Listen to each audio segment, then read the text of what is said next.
We're still in 1 Corinthians, and today we're going to look at chapter 14 concerning speaking in tongues.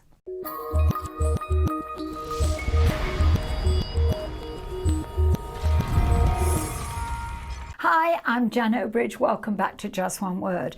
Now, this video is going to be very short because I've already done several videos on this subject in the Holy Spirit and His Gifts playlist. So do check that one out. I'm going to touch on one or two little things just to kind of whet your appetite and then have you go over there and listen to a video which will give you a lot more information. First of all, verse 1, it says, in the Mirror, it says, agape, love, is God's only agenda. Be love-driven in your pursuit of spiritual gifts. Love awakens your most earnest desire to speak with inspired revelation. So he's saying, don't rush after the gifts, follow after love. And who is love? God is love. Christ is love. When we follow after Him, the gifts will manifest. We already have the gifts. You haven't got to chase the gifts. All the gifts are with the giver, and the giver is with you. So he says here, he that speaks in an unknown tongue isn't speaking to men, but unto God. And of course, when he speaks forth a tongue in a congregation, then there's an interpretation. But when you're speaking in tongues, you're speaking to God. And sometimes, or most times, you've got no idea what you're saying. And that's good. And I always say to people, the Bible says that your mind is unfruitful. When you speak in tongues, your mind is unfruitful. So what does that mean? It means that you can be thinking of something entirely different while you're speaking in tongues, because your tongues bypass your brain. And I know that sounds crazy, but I always say this to people. I say, okay, let me show you how your brain and your tongue work together. Start counting in your head. And start from 1, 2, in your head. Now say your name out loud. And they do that. And I say, what happened to the counting? And they go, it stopped. Yes, it did. Because the brain is trying to do two different things that are not working together. But when you're praying in tongues, you can be thinking about all kinds of things. You can be counting in your head and speaking in tongues, and it doesn't stop, because the tongues are coming straight from your spirit man. It's not going through your brain. It's bypassing the brain, if you like. Now, I don't know about technically. I just know, spiritually speaking, it just comes from your spirit man. Now, you still have control of it. Some people are like, I don't want to speak in tongues because I don't want to lose control. You don't ever lose control. You decide if you are going to speak in tongues. Right? I can speak in tongues when I like. Then someone else said, how do you know that the tongue that you receive is God and not the devil? Well, first of all, the devil and God do not cohabitate. They don't share a bedroom and have bunk beds in you. You are inhabited by the Spirit of God. So you can't be inhabited by the Spirit of God and the devil. Doesn't work. You can't. So if you ask for a fish, it says if you ask your earthly father for a fish, then will he give you a scorpion? Of course not. If you ask him for bread, will he give you a stone? No, of course not. Well, how much more then will your Father in heaven give the Holy Spirit, or give the tongues to, or good gifts, in fact, that if you ask him. Now, I have to tell you, I've preached all over the world, apart from Australasia, and I have heard people speak in tongues all over the world. And I've heard the same language again and again and again. I've heard an African, an Indian, an Australian, an American, someone from a Russian, all speaking the same language in tongues, all speaking the same language.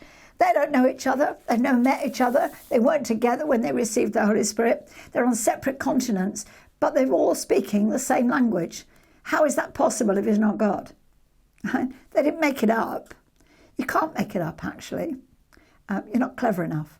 So they are speaking the same language. Now, some people get a flood of language straight away, right? They just open their mouths and it's right, and so on. Some people go siloto, siloto, silotora, silotora baka, right? And it takes them ages. They might take days and days to get the fullness of their language. But it doesn't matter. You just trust that you already have tongues.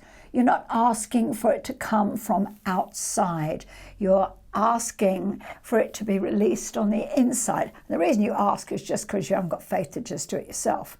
See, but tongues is important. Tongues is like dipping your well into the bucket of God's wisdom. Paul said, I wish you all spoke in tongues. He said, I speak in tongues more than you all, he said.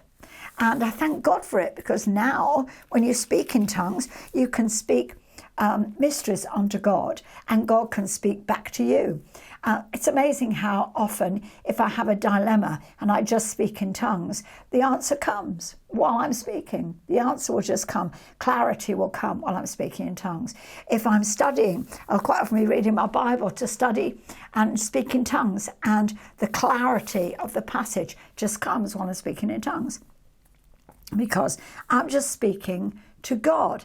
Now, we're not making a big deal out of this. We're saying this is something which is normal in church, and that's why the Apostle Paul wasn't saying to the Corinthians, "You've got to know this stuff." What he was saying is, right now we know all this. We know you've got tongues. We know that you speak in tongues, but in the church, in a public place, you've got to do things decently and in order.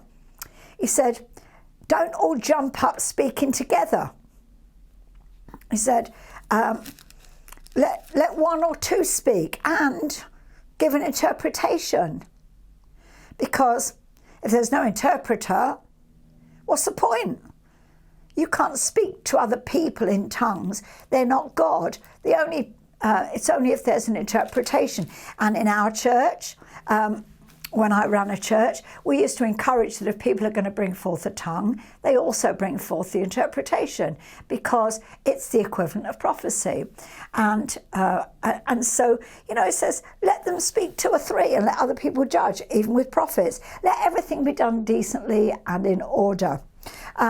So Paul is just giving the Corinthians some guidance. You've got to remember that the Corinthian church was a bit wild. It was a bit off track. Loads of gifts, but everybody all over the place. Now,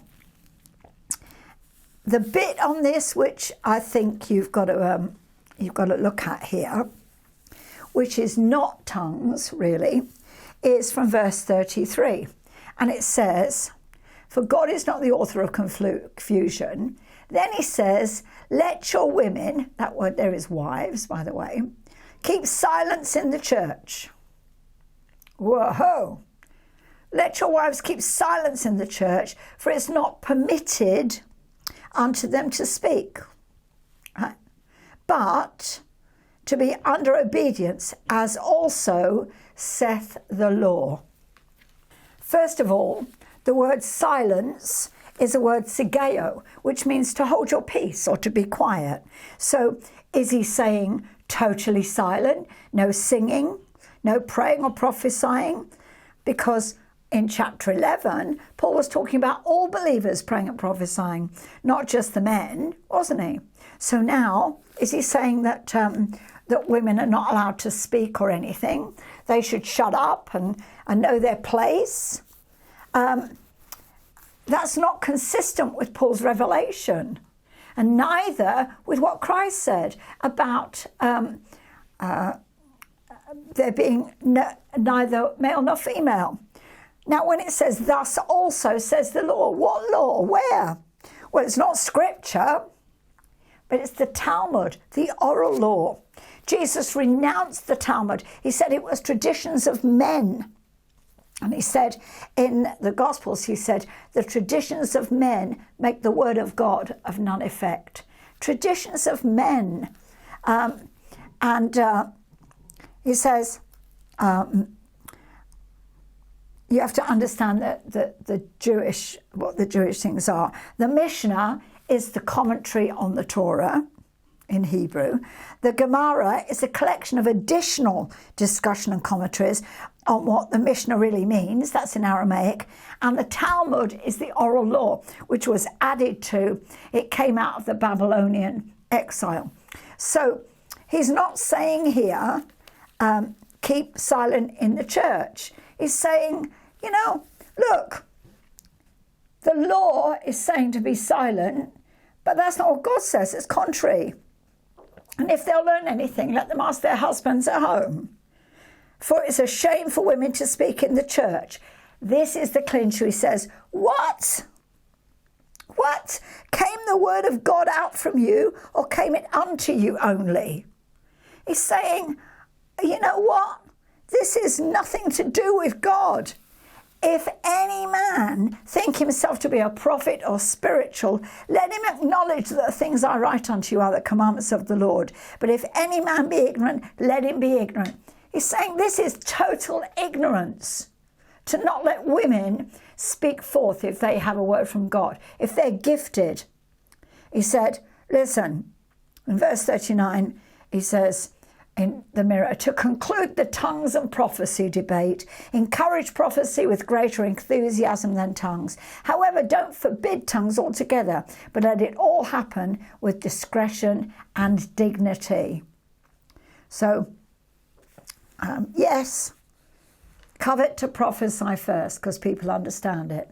But tongues, if there's an interpretation, great. But do it all decently and in order. And don't forbid the women. This little verse, these two little verses, so 3 verses, 34 to 36. This is 37 even. This is like thrown in there. Really a weird place for it to be.